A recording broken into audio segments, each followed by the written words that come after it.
Hello students, in this video we are starting question number 2 of exercise 1.2. So question number 2 is if z1 z2 if z z1 and z2 are complex number then prove that. हमें यहाँ 3 part दिए हुए हैं which is अगर हम ए part की बात करें तो इधर ए पार्ट क्या बोला हुआ है z1 plus z bar is real. तो हमें अगर हम यहाँ पर देखें तो z1 और z2 की बात हो रही है लेकिन इनकी कोई वैल्यू नहीं दी हुई. तो हम क्या करेंगे, पहले सपोज कर लेंगे z क्योंकि कॉम्प्लेक्स नंबर है, z1 और z2 तीनों कॉम्प्लेक्स नंबर हैं. तो कॉम्प्लेक्स नंबर वो नंबर होते हैं जिनमें रियल और इमेजिनरी नंबर दोनों होता है. तो सबसे पहले हम यहाँ पर लिख लेंगे कि let z is equals to 1 plus iota. एक नंबर रियल ले लेना है और एक इमेजनरी. अब हमें प्रूफ क्या करना है, z और z का कॉन्जुगेट जो है वो रियल है. अगर हम z से z का कॉन्जुगेट निकालें तो कॉन्जुगेट का मतलब क्या होता है कि 1 ऐसे ही रहेगा. जो रियल इमेजनरी वैल्यू का साइन होता है, अगर प्लस होता है तो उधर क्या आ जाता है माइनस. इन केस यहाँ प्लस माइनस होता तो हम सिर्फ इमेजनरी वैल्यू का साइन चेंज करते हैं कॉन्जुगेट में. ठीक है, अब हमारे पास कॉन्जुगेट आ गया. अब हम लेंगे z plus z bar equals to z की जगह पे क्या आ जाएगा 1 plus iota plus z bar की जगह पे क्या आ जाएगा 1 माइनस आयोटा.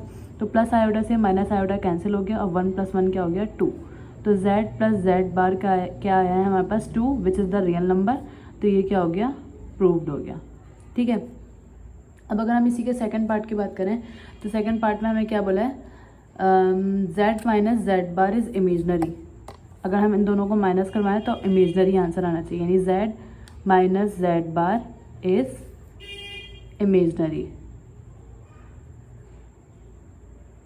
इमेजनरी है तो हम z और z बार की वैल्यू यहाँ पर फाइंड कर चुके हैं, तो हम इसी को यूज़ करेंगे. तो z और कॉन्जुगेट ऑफ z की सेम वैल्यू हम जो हमने यहाँ पर वैल्यूज़ फाइंड करी है वो हम यहीं पर भी सेम पुट कर देंगे. तो z क्या है 1 प्लस आयोटा माइनस z बार क्या आया था 1 माइनस आयोटा. तो 1 माइनस आयोटा आ जाएगा इसके बदले. देन इसके बाद यहाँ पर हम मेंशन कर देते हैं z माइनस z बार की वैल्यू निकालना है. z माइनस z बार 1 plus iota minus plus minus 1 minus minus plus iota. Minus 1 और प्लस 1 कैंसिल हो जाएगा, आयोटा और प्लस आयोटा 2 आयोटा हो जाएगा. ये किसकी वैल्यू आ गई, z माइनस z बार की वैल्यू आ गई. ठीक है, ये इसका आंसर हो गया. देन इसके बाद थर्ड पार्ट में हमें क्या बोला, थर्ड पार्ट में है C part z1 into z2 का conjugate equals to mod equals to z1 z2 का मॉड लेना है. ठीक है, अब हम क्या करेंगे, लेफ्ट हैंड साइड पे z1 और z2 की वैल्यू लिखेंगे. z1 तो हमने क्या सपोज कर लिया था, z1 बल्कि हमने इधर z सपोज करा था, तो इधर हम क्या लिख देंगे late z1 is equals to कुछ भी वैल्यू सपोज कर लेते हैं 3 प्लस 2 आयोटा ले लेते हैं और z2 की वैल्यू ले लेते हैं 3 माइनस 2 आयोटा ले लेते हैं.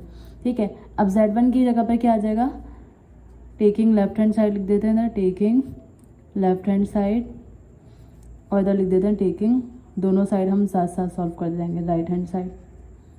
तो इधर क्या है, पहले z1 इंटू z2 निकालेंगे, जो भी आंसर आएगा उसका हम मॉड ले लेंगे.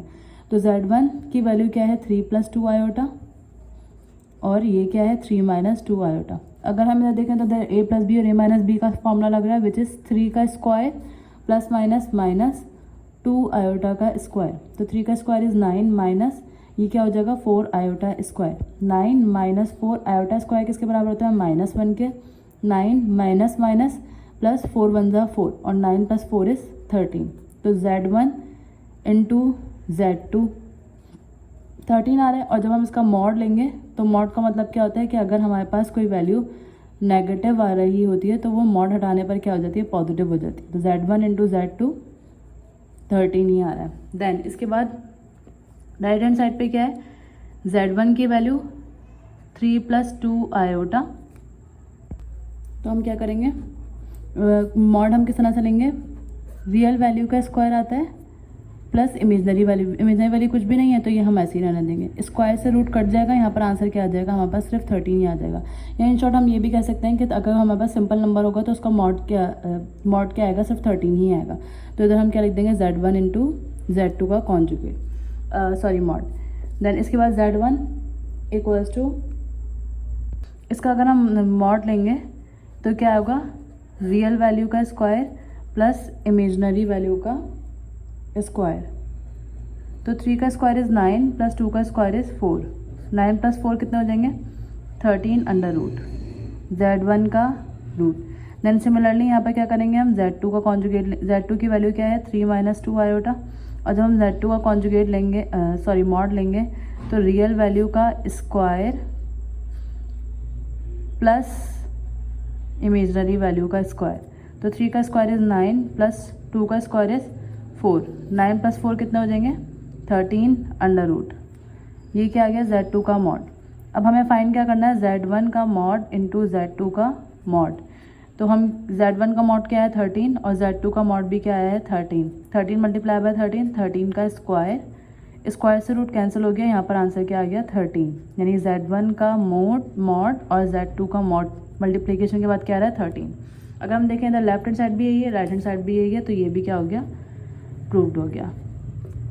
Now the next part is find the question number 3 is find the additive inverse of the following complex number. हमें कॉम्प्लेक्स नंबर दिए हुए हैं, उनका एडिटिव इनवर्स निकालना है। तो हम एडिटिव इनवर्स किस तरह से निकालते हैं, हमारे पास जो भी वैल्यू होगी, रियल हो चाहे इमेजनरी हो, उन दोनों के साइन अपोजिट कर देंगे। जैसे यहाँ +3 है तो ये क्या हो जाएगा -3 और ये -5 आयोटा।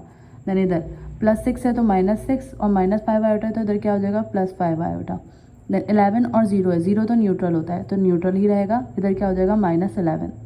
देन 2/3 है यानी कि -2/3 हो जाएगा और कॉमा -6 हो जाएगा। अच्छा, ये कॉम्प्लेक्स फॉर्म दी हुई है, ये ऑर्डर्ड पेयर के फॉर्म में दिया हुआ है। तो किसी भी पेयर में दिया हुआ, किसी भी फॉर्म में हमें दिया हुआ, हमें रूल सेम रखना है कि दोनों वैल्यू के साइन अपोजिट हो जाएंगे। 8/9 है, -8/9 हो जाएगा और -4/5 है, इधर 4/5 हो जाएगा प्लस का। 0 इज़ न्यूट्रल, -3/4 है, इधर क्या हो जाएगा +3/4। So this is question number 3। Now question number 4 is find the multiplicative inverse. MI multiplicative inverse, हमें मल्टीप्लिकेटिव इनवर्स कुछ नंबर दिए हुए हैं उनका निकालना है। तो मल्टीप्लिकेटिव इनवर्स का फॉर्मूला क्या होता है, A/A² + B² और -B/A² + B²। अब A और B क्या है, A ये वैल्यू है और B ये वैल्यू है। हम सॉल्व करते वक्त आयोटा का यूज़ नहीं करेंगे, सिंपल। तो अगर हम इसको Z सपोज कर लें कि हमारे पास Z दिया हुआ है 3 + 5 आयोटा, तो Z इनवर्स निकालना है। Z इनवर्स का फॉर्मूला ये रहा, A यानी कि 3, A² यानी 3 का स्क्वायर प्लस B² यानी 5 का स्क्वायर, कॉमा -B यानी -5, A² + B² यानी 3² + 5 स्क्वायर। देन इसके बाद 3 एज इट इज़ रहा, 3 का स्क्वायर इज़ 9 एंड 5 का स्क्वायर इज़ 25। -5 ऐसे ही रहा, 3 का स्क्वायर इज़ 9, 5 का स्क्वायर इज़ 25। 3/9 + 20, 25 + 9 कितने हो जाएंगे 34।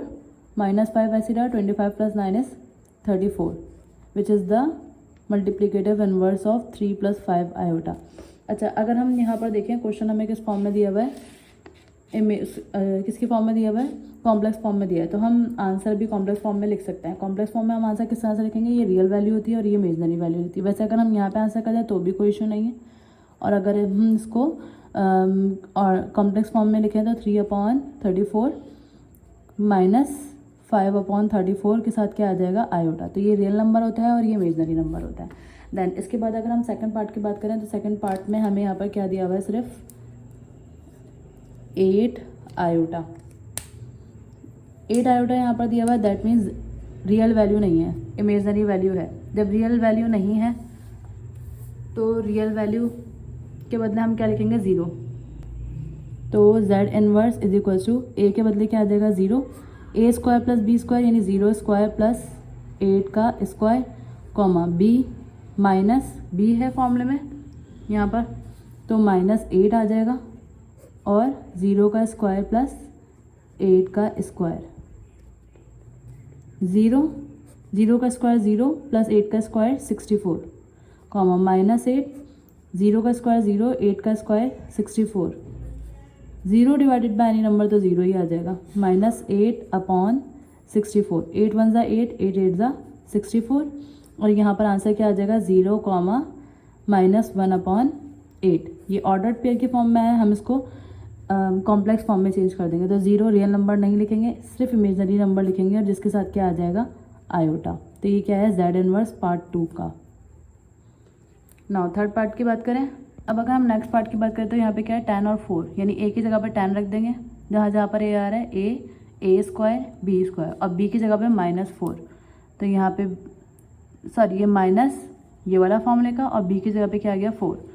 10 ऐसी आया 10 का स्क्वायर 100, 4 का स्क्वायर 16, -4 ऐसी आया 10 का स्क्वायर 100, 4 का स्क्वायर 16, 10 ऐसी आया 100 + 16 116, -4 ऐसी आया 100 + 16 116, 2 5 × 10 और 2 5 × 10 1 बराबर गया 2 8 × 16, तो ये क्या हो गया 5/8। इसी तरह इसको सॉल्व करेंगे तो हमारे पास आंसर क्या आ जाएगा -1/29, सॉरी यहाँ पे 29 है तो 29। देन सेम वैल्यू है, हम सेम फॉर्मूला लगा के सॉल्व कर लेंगे। यहाँ पर हाँ थोड़ी प्रॉब्लम होगी आपको क्योंकि फ्रैक्शन में वैल्यू है, तो ए की जगह पे 8/9 आ गया, बी की जगह पे ये वाला माइनस फॉर्मूले का और ये वाला माइनस कौन सा जो वैल्यू के साथ है। इसके बाद a² + b² a² + b², 8/9 ये वाला ऐसे आया, 8 का स्क्वायर 64, 9 का स्क्वायर 81, -4 का स्क्वायर 16, 5 का स्क्वायर 25। जब हम 20 इस डिनोमिनेटर का एलसीएम लेंगे, 25 को 81 से मल्टीप्लाई कराएंगे 2025, और इन दोनों को आपस में मल्टीप्लाई करवा कर ऐड करवाएंगे तो 2896। और हमें पता है जब भी 4 वैल्यूज एक साथ आ जाती हैं तो हम फर्स्ट वैल्यू को लास्ट वैल्यू से मल्टीप्लाई करवाते हैं और सेकंड वैल्यू को थर्ड वैल्यू से, तो इन सबको डिवीजन करवा के हमारे पास आंसर क्या आएगा 225 / 362। इसी तरह यहाँ पर 4/5 हो गया, माइनस माइनस प्लस 4/5, 8 का स्क्वायर 64, 9 का स्क्वायर 81। एलसीएम दोनों के सेम नीचे आएंगे क्योंकि सेम वैल्यू है। देन ऊपर फर्स्ट वैल्यू को लास्ट से मल्टीप्लाई करवाएंगे और इस वैल्यू को हम इससे मल्टीप्लाई करवाएंगे, उसके बाद जो कैंसिल होगा उसको कैंसिल करके हमारे पास आंसर क्या आएगा इसका 405/725। इसके बाद इस क्वेश्चन का हमारे पास लास्ट पार्ट क्या है 0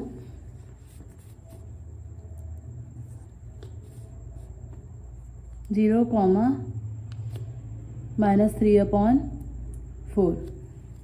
तो सेम फॉर्मूला हम यूज़ करेंगे, Z इनवर्स = a की जगह पर 0, a² + b² यानी -3/4 का स्क्वायर, कॉमा माइनस ये फॉर्मूले का और -3/4 ये वैल्यू दी हुई है, 0 का स्क्वायर प्लस -3/4 का स्क्वायर, ये आ गई वैल्यू।